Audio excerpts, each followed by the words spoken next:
सभी को नमस्ते। ये टीएसपी नहीं, ये झालावाड़ है। मैंने ये लाइन क्यों आप लोगों के समक्ष बोली है, इसकी मैं चर्चा आज करने जा रहा हूँ। साथियों, मेरा नाम है अरविंद भील। मैं मूलतः झालावाड़ से हूँ और एक सामाजिक कार्यकर्ता हूँ। साथियों, गत 6 सितंबर को झालावाड़ में डूंगरपुर बांसवाड़ा के सांसद राजकुमार जी का आना हुआ था।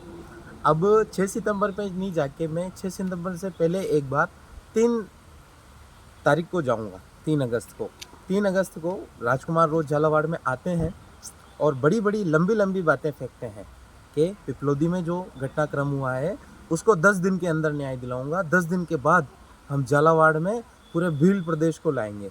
और इसका वो आगे भी बढ़ाते हैं, एक पत्रक जारी करते हैं जिसमें 4 सांसद होते हैं, 4 विधायक होते हैं, जिसमें एक विधायक भ्रष्टाचारी होता है, कई प्रत्याशी होते हैं, पूरा एक मध्य प्रदेश का जैस संगठन होता है, कोई जम्मू कश्मीर का सांसद होता है तो कोई यूपी का सांसद होता है। लेकिन कई सारे संगठन होने के बाद में, लगभग 10 संगठन होने के बाद भी यही स्थिति बनती है 6 सितंबर को कि मात्र लगभग 1000 लोग आ पाते हैं।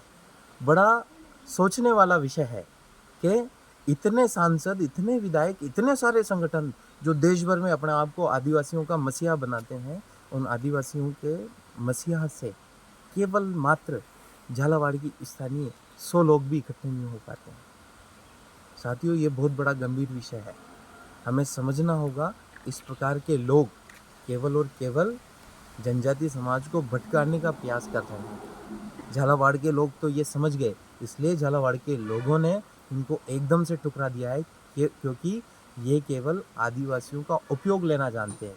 और मैं माननीय सांसद राजकुमार से भी कहना चाहूँगा, आपको राजनीति करने का इतना शौक है तो एक बार नॉन टीएसपी में आके चुनाव लड़ के बताओ। कहीं से नॉन टीएसपी में जब चुनाव लड़ोगे तब तुम्हें पता लगेगा कि नॉन टीएसपी क्या है।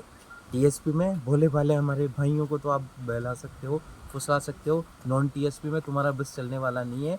और 6 सितंबर के बाद ये साबित हो गया कि तुम और तुम्हारे संगठन केवल और केवल आदिवासियों के हितों की बात करते हैं, लेकिन आदिवासियों के हितों में काम नहीं करते।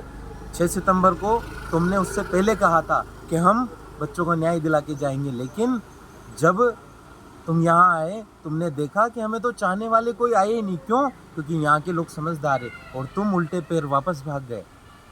तो ये हम सभी को भी समझने की आवश्यकता है कि ये जितने भी आदिवासियों के मसीहा बनने का प्रयास कर रहे हैं, ये केवल और केवल इनकी राजनीति सेट करने की बात करते हैं।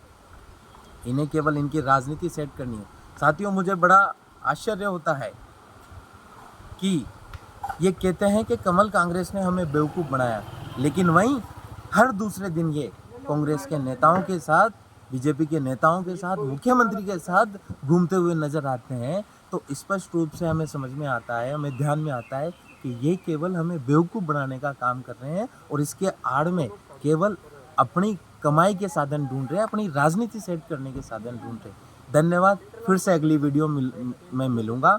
इन सभी के साथ राम राम।